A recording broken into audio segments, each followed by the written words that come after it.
नमस्कार, मैं दीपक कुमार आप सभी का स्वागत करता हूं दाता डायलॉग में। दोस्तों, आप सभी से निवेदन है कि वीडियो को देखिए, लाइक कीजिए, शेयर कीजिए और चैनल को सब्सक्राइब कीजिए और बेल आइकन को जरूर दबाइएगा। दोस्तों, लोकतंत्र के लिहाज से कल जो संसद के दोनों सदनों में जो घटनाएं घटी हैं वह कतई उचित नहीं है, उसको उचित नहीं कहा जा सकता है। लोकतांत्रिक परंपराओं में, लोकतांत्रिक क्रियाकलापों में इस तरीके का दृश्य, इस तरीके का घटना न घटे तो बेहतर।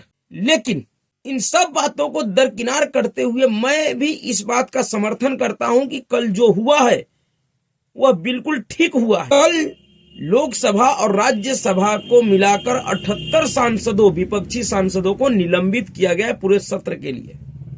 ऐसे भी इस सत्र का कोई ज्यादा दिन नहीं बचा हुआ है, 3 से 4 दिन बचा हुआ है, लेकिन इन 3-4 दिनों के लिए ही 78 सांसदों को और कुल मिला ले तो 92 सांसदों को लोकसभा और राज्यसभा से निलंबित किया जा चुका है, जो कि एक स्वस्थ लोकतांत्रिक प्रक्रिया के लिए अच्छा नहीं माना जाएगा। लेकिन फिर भी जिस तरीके का इन सांसद महोदयों का व्यवहार था, जिस तरीके से ये लोग उदंडता कर रहे थे, जो मैसेज इस देश को देना चाह रहे थे, वह अच्छा नहीं था और उस पर अंकुश लगाने के लिए सरकार को यह कठोर कदम उठाना पड़ा है, जो कि सही है। और ऐसा नहीं है कि इस तरीके का कार्रवाई कोई पहली बार हुआ है। पहले भी कांग्रेस पार्टी के शासनकाल में या और विपक्षी दलों के शासनकाल में भी इस तरीके का कार्रवाई जरूरत पड़ने पे कई एक मौकों पे हुआ है।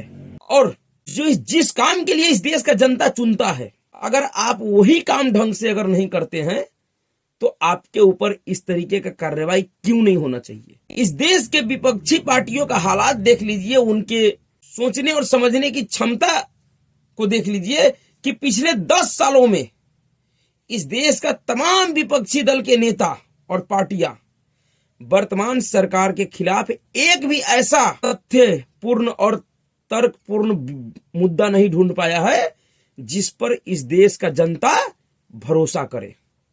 एक भी नहीं। इससे बड़ा निकम्मा और इससे बड़ा आक्रामकता से भरा हुआ विपक्ष इस देश ने कभी भी नहीं देखा। इतनी निराशा में डूब गई है इस समय की विपक्ष और नेता कि उनको समझ में नहीं आ रहा कि वह जिस सदन में बैठा हुआ है वो किस काम के लिए बैठा हुआ है। क्या इस देश का जनता इनको इसलिए चुनती है कि सदन में जाके आप उदंडता करें, सड़क छाप टपोरियों की तरह व्यवहार करें, नशेरियों की तरह व्यवहार करें। आप पिछले कुछ समयों का लोकसभा और राज्यसभा का कार्रवाई को देखिए, आपको ऐसा बिल्कुल भी नहीं लगेगा कि ये लोग माननीय सांसद हैं।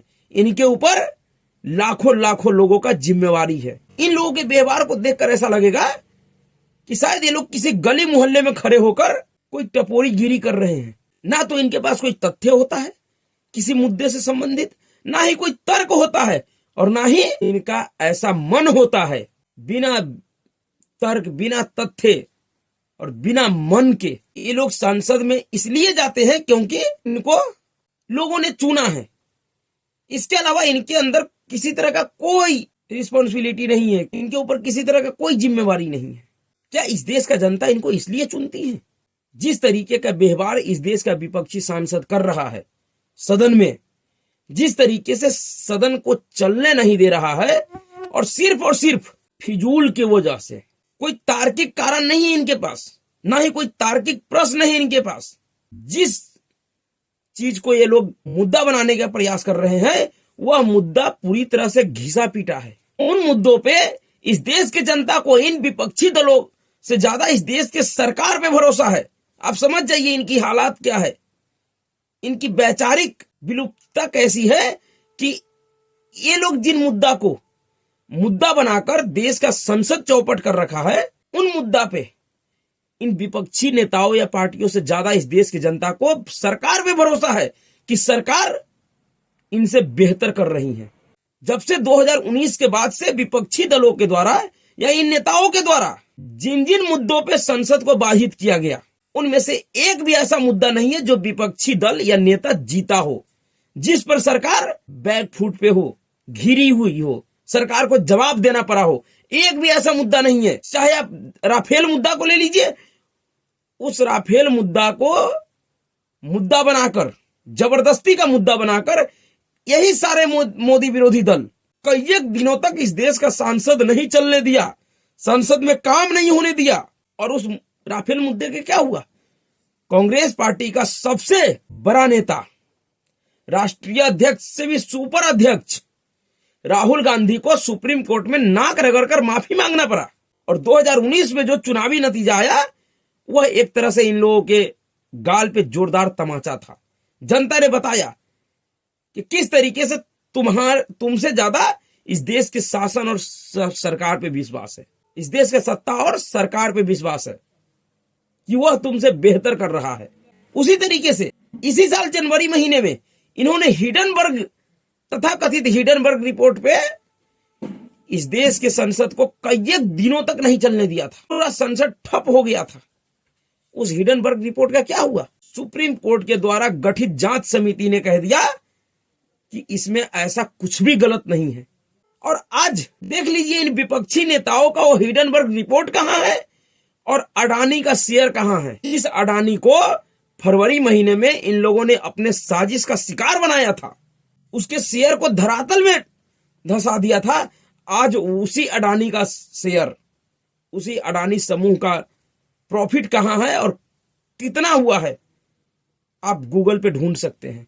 इसी तरीके से फिर से 13 दिसंबर को भारतीय लोकतंत्र के लिए कहा जाए तो एक शर्मनाक घटना घटी, जिसका जवाबदेही सभी का है, सरकारों का भी है और विपक्षी दलों का भी है। ऐसा नहीं है कि 13 दिसंबर वाला घटना कोई पहली बार इस देश में घटा हो। इससे पहले भी 1984 में, 1994 में, 2012 में, 2014 में इस तरीके का घटना घट चुका है, कई एक बार घटा है। लेकिन उस समय का विपक्षी दल, उस समय में जो विपक्ष का नेता हुआ करता था, जो पार्टियां हुआ करती थी, वो सब इसको किसी पार्टी या सरकार का मुद्दा न मानकर इस देश का मुद्दा मानता था। और इस तरीके का नाटक नौटंकी नहीं होता था। सरकार से जवाब की अपेक्षा की जाती थी, उनसे कहा जाता था, लेकिन इस तरीके का ड्रामा नहीं होता था जिस तरीके से अभी हो रहा है।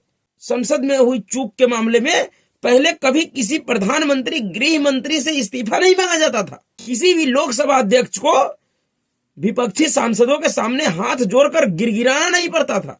लेकिन इस समय एक अनोखा नाटक चल रहा है। और यह नाटक क्यों चल रहा है, इसके पीछे का भी बहुत बड़ा खेल है। और वो खेल यह है कि दरअसल इस देश का विपक्षी दल, नेता, खास करके कांग्रेस पार्टी, यह पूरी तरह से मन बना चुका है इस सत्र का जो बाकी कार्य दिवस बचा हुआ है वह किसी भी तरीके से ना चल पाए, क्योंकि सोनिया गांधी को इस बात का डर है। और डर नहीं, वो पूरी तरह से निश्चिंत है, वो आश्वस्त है कि अगर सदन का बाकी कार्य दिवस अगर सुचारू रूप से चलता है तो बफ एक्ट खत्म हो जाएगा। यह सरकार बफ एक्ट को खत्म कर देगा। दूसरा, जो अमित शाह जी 3 महत्वपूर्ण बिल लाए हैं, पुराने कानूनों को बदलकर नया कानून, भारतीय नागरिक सुरक्षा अधिनियम 2023, भारतीय न्याय संहिता 2023 और भारतीय साक्ष्य अधिनियम 2023, जिसमें उन शहरी नक्सलियों के लिए, उन वामपंथी नक्सलियों के ऊपर एक बड़ा प्रहार किया गया है, जिसके जरिए प्रहार करने की तैयारी कर रही है सरकार, जिसके जरिए जिससे इस देश से वामपंथी आतंकवाद और माओवाद पूरी तरह से खत्म हो, शहरी नक्सलवाद का मॉड्यूल खत्म हो। इन सभी बिलों को किसी भी कीमत पे कांग्रेस पार्टी और उनके समर्थक पास नहीं होने देना चाह रहा, क्योंकि उनको पता है कि अगर बफ एक्ट खत्म हो गया तो जिस तरीके से कांग्रेस पार्टी को तेलंगाना और कर्नाटक में मुस्लिमों का जो एक मुश्त वोट मिला है वह नहीं मिलेगा। और इस बात से कांग्रेस पार्टी इसलिए भी डरी हुई है क्योंकि उस वफ एक्ट को बनाने वाली यही कांग्रेसी सरकार है। वफ एक्ट को असीमित पावर देने का काम इसी मनमोहनी सरकार में हुआ था 2013 में, जब इस देश का super prime minister Sonia Gandhi हुआ करती थी। तो जिस कानून को उसने असीमित अधिकार दिया, जिस कानून के माध्यम से एक बड़े वर्ग समूह को असीमित अधिकार दिया कि तुम चाहे किसी का भी जमीन हड़प लो, चाहे वो किसी भी प्रकार का हो, घरेलू हो, उपजाऊ जमीन हो, बंजर जमीन हो, कोई मकान हो, घर हो, मंदिर का हो, मठ का हो, चाहे पूरा गांव ही क्यों ना हो, पूरा जिला ही क्यों ना हो, तुम्हें जहां भी इच्छा हो, जितनी जमीन की इच्छा हो, तुम उतनी जमीन हड़प लो, वह तुम्हारा हो जाएगा। इस तरीके का अधिकार दिया। और सिर्फ इतना ही नहीं, जिन जमीनों को वह कब्जा करेगा वक्फ बोर्ड, उस जमीन का जो मालिक होगा वो न्यायालय भी नहीं जाएगा। और अगर वैसा कानून अगर भारतीय जनता पार्टी 2024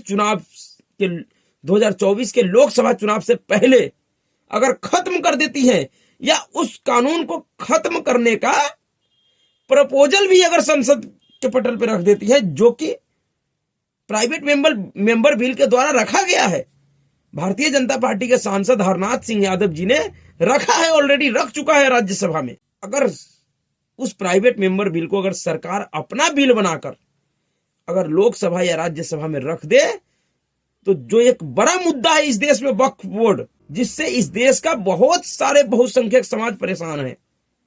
तमिलनाडु में तो पूरे के पूरे गांव पे कब्जा हो गया है, उस पूरे गांव का व्यक्ति अपना जमीन नहीं बेच सकता है। यह एक बड़ा मुद्दा बन जाएगा 24 में, और इसका कांग्रेस पार्टी को बहुत बड़ी कीमत चुकानी पड़ेगी। इसलिए कांग्रेस पार्टी कतई ये नहीं चाहेगा कि यह संसद का बचा हुआ समय सुचारू रूप से चले। अगर उसी तरीके से वामपंथियों को देख ले, तो पूरी कांग्रेस पार्टी का जो गर्भनाल है वह वामपंथी विचारधाराओं से चलता है। जिस दिन इस देश में वामपंथी विचारधारा का अंत हो जाएगा, कांग्रेस पार्टी स्वयं में ही खत्म हो जाएगी। यह पूरी तरह से वामपंथियों का ही विचारधारा है कि वह कांग्रेस पार्टी, जिसके लिए कहा जाता है कि वो इस देश को आजाद करवाया, इस देश की आजादी की लड़ाई में लड़ा, वह कांग्रेस और उस पार्टी की सरकार सुप्रीम कोर्ट में हलफनामा दायर करके कहती है कि राम का कोई अस्तित्व नहीं है, राम अस्तित्व विहीन है, राम सेतु का कोई अस्तित्व नहीं है, राम सेतु अस्तित्व विहीन है।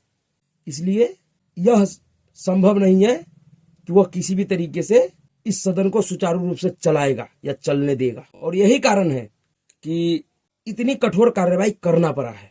एक साथ 92 सांसदों का निलंबन एक बहुत बड़ा मुद्दा है, लेकिन सरकार की मजबूरी है कि उनको इस तरीके का कार्रवाई करना पड़ा है। तो अभी के लिए इतना ही। अगर आपको वीडियो अच्छा लगा हो तो वीडियो को लाइक कीजिएगा, शेयर कीजिएगा और चैनल को सब्सक्राइब कीजिएगा। नमस्कार।